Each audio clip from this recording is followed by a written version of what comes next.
Pak Mazrizal. Pak Mazrizal, bagaimana saat ini kondisinya Pak Mazrizal dengan keluarga? Saat ini berada di posko pengungsian, betul ya Pak ya? Ya, posko pengungsian tepatnya di Cipambukit. Berarti, oke, di posko pengungsian sudah berapa hari Pak bersama dengan para keluarga? Semenjak kejadian itu, Bu. Oke.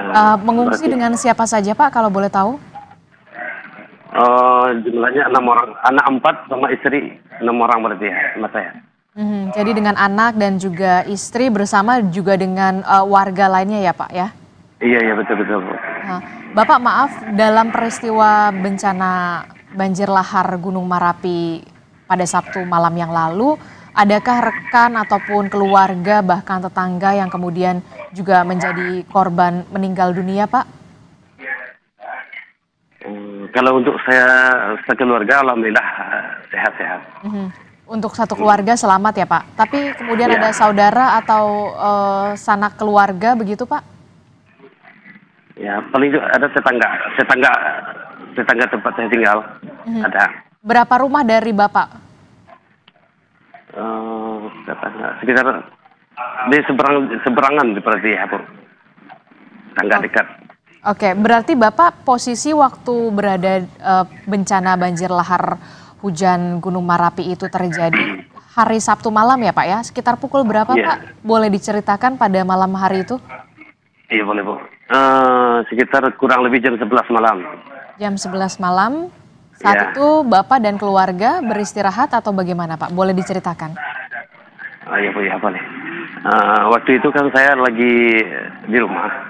Jadi kira-kira jam 11 malam itu emang sih pertamanya ada adik yang nanya itu di atas tuh namanya di Cimantiang namanya ya, bagian atas bilang di atas hujan deras banget gitu. Terus dia nelfon kayak anak saya yang paling gede Aisyah, dia bilang ada bapak nggak di rumah? Masalahnya di atas hujan deras banget, takut kenapa-kenapa gitu. Jadi waktu itu saya lagi di rumah, supaya lebih ngepastiin, saya juga sementara pas dengerin tuh kayak semacam gemuruh berkepanjangan itu ya. Jadi saya supaya lebih ngepastiin lagi, itu di sebelah kanan rumah saya tempat tinggal itu kan ada musalah. Di musalah itu kan ada ya semacam apa namanya genangan kayak semacam genangan air apa. Jadi pas saya lagi mastiin itu makanya saya lihat aja lah ke musalah itu gitu. Naik apa enggaknya air. Tahu-tahu saya sampainya di sana itu di luar dugaan gitu. Air sudah naik? Ternyata air udah naik sekitar kurang lebih 3 meter. 3 meter? Iya. Jadi giliran ngelihat air kayak gitu saya langsung putar balik aja lari ke rumah. Kan ingat sama anak. Jadi saya putar lagi ke rumah, balik lagi ke rumah. Saya sampainya di rumah, nggak hitungan detik saya langsung bilang ke istri, udah kita selamatin anak sekalian, ini udah banjir gede nih. Oke. Saya ambil anak sama istri, saya ajak keluar itu sekitar ada 3 meteran. Saya keluar di rumah itu air udah sebetis. Saya maju lagi ke itu mau arah ke Simpang Bukit ya, sebelah kiri dari rumah menuju ke tempat yang agak tinggi. Saya sampainya di aspal itu pas lewat dari rumah kan nyampe aspal mau belok kiri itu saya nengok belakang itu air sama batu itu ada sekitar kurang lebih 4 meter tingginya gitu. Habis itu saya langsung belok kiri arah ke Simpang Bukit. Itu Bapak berjalan kaki atau naik motor atau menggunakan kendaraan mobil? Wah, waktu itu Bu nggak sempat pakai kendaraan Bu. Kendaraannya orang hitungannya detik kayak gitu Bu ya. Pokoknya nggak ada istilah, nggak ada ini tanda-tandanya gitu, langsung mendadak gitu aja Bu. Oke, berarti Bapak dengan istri kemudian anak itu berjalan berlari begitu ya Pak ya? Iya. untuk menyelamatkan diri. Lalu bagaimana dengan tetangga-tetangga yang lain? Itu kan kalau tidak salah tengah malam sekali. Bagaimana di perkampungan Bapak, riuhkah atau bagaimana? Atau memang sebelumnya ada kepanikan warga di sana? Sebelumnya memang tidak ada pengeras suara dari misalkan masjid yang kemudian memberitahukan bahwa ada naik air atau bagaimana sebelumnya, Pak? Oh, di lokasi itu memang kebetulan waktu itu mendadak semua, Bu. Secara tiba-tiba gitu, nggak ada istilahnya petanda-petanda apa selain ya suara gemuruh kayak gitu. Gemuruhnya kencang sekali ya, Pak ya? Iya, sama tetangga di sana juga sama kayak saya, Bu, kagetnya bukan main, Bu. Makanya saya pas lari itu nyelamatin istri dan anak-anak arah Simpang Bukit itu jarak dari rumah itu sekitar 15 meter. Saya nengok lagi tuh, udah di situ saya kelihatan rumah yang saya tempat itu hancur ke bawah arus air. Itu kalau nggak salah itu, Bu, sekitar 4 meter lah air itu. Akhirnya Bapak menyelamatkan diri dan juga keluarga ke wilayah mana, Pak? Dengan juga para tetangga pada saat itu? Itu ya daerah Simpang Bukit itu, Bu. Kita kan dari rumah itu kalau belok kanan kita ke musola. Kalau kita belok kiri ya ke Simpang Bukit, namanya itu agak datarannya agak tinggi dikit. Oh, agak tinggi, ke dataran yang lebih tinggi ya, Pak ya. Dan semua warga berkumpul di sana ya, Pak ya. Iya, di saat itu saya udah lari sama anak-anak ya kemarin, terus nyusul itu tetangga semuanya pada panik semua. Jadi selang kalau nggak salah setengah jam kemudian itu lampu mati. Oke. Lalu pada saat itu berarti semua warga di sana menyelamatkan diri itu ke tempat yang lebih tinggi yang tadi Bapak sebutkan ya, Pak ya. Setelah itu adakah arahan dari WhatsApp atau pesan teks begitu, Pak, dari kelurahan atau kecamatan atau dari RT RW setempat bagaimana selanjutnya soal penyelamatan diri setelah itu, Pak? Oh, di malam itu, Bu? Iya, di malam hari itu. Kalau di malam hari itu kita kayaknya nyelamatin diri masing-masing aja. Terus kebetulan saya lari arah ke Simpang Bukit itu, ya tetangga-tetangga orang-orang yang lain juga ngikutin aja, Bu. Di saat itu belum ada yang ngarahin gimana, Bu, orang secara mendadak kayak gitu ya, Bu ya. Dan sebelumnya juga tidak ada peringatan begitu, Pak, dari gitu. Iya. Ada nggak, Pak? Nggak ada peringatan, Bu. Tidak ada sama sekali, Pak? Nggak ada. Malah waktu itu saya yang orang-orang yang banyak itu pas kebetulan itu lampu udah mati. Oke. Listrik langsung mati, Pak? Iya, itu kebetulan kabel listrik itu ada yang mungkin kena itu rumah yang hancur, ke bawah air itu, Bu ya.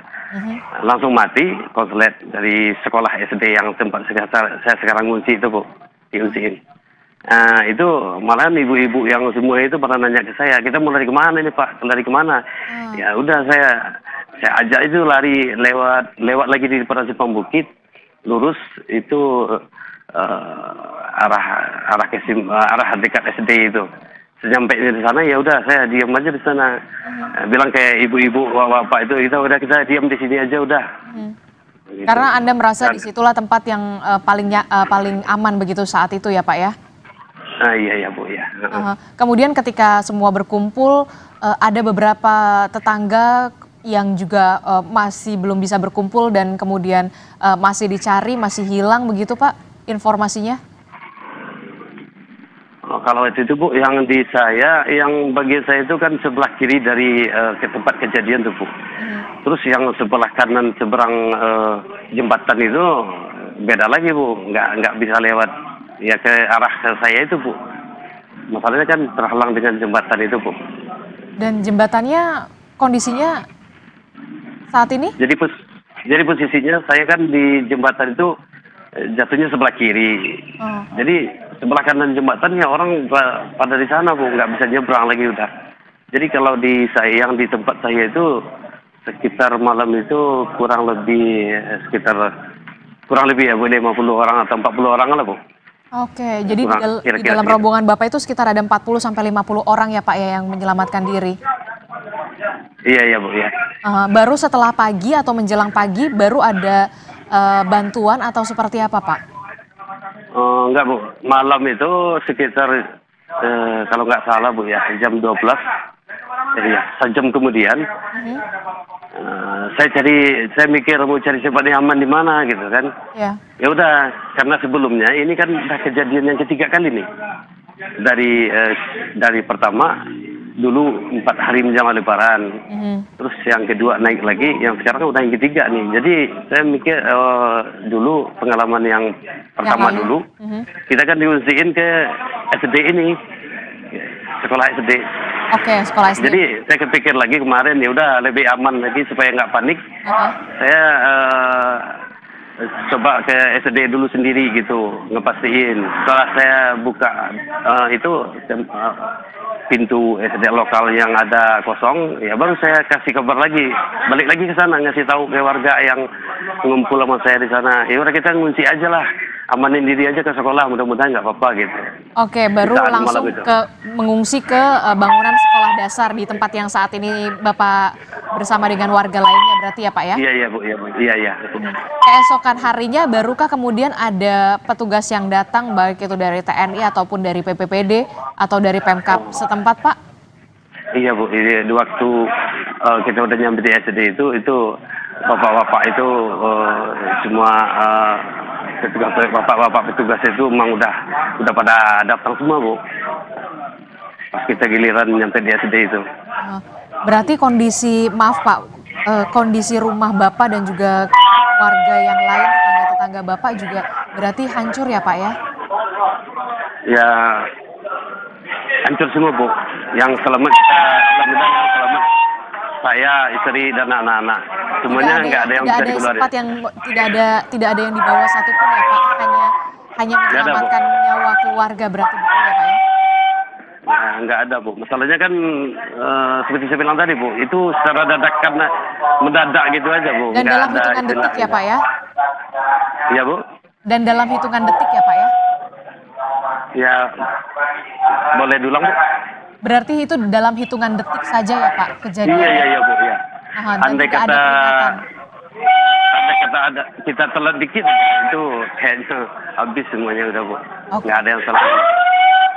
Oke baik Pak, terakhir kan Bapak dengan keluarga semuanya berada di posko pengungsian dan juga warga lainnya. Apa yang sampai saat ini masih dibutuhkan warga dan juga keluarga Bapak di posko pengungsian Pak yang sampai saat ini masih dibutuhkan?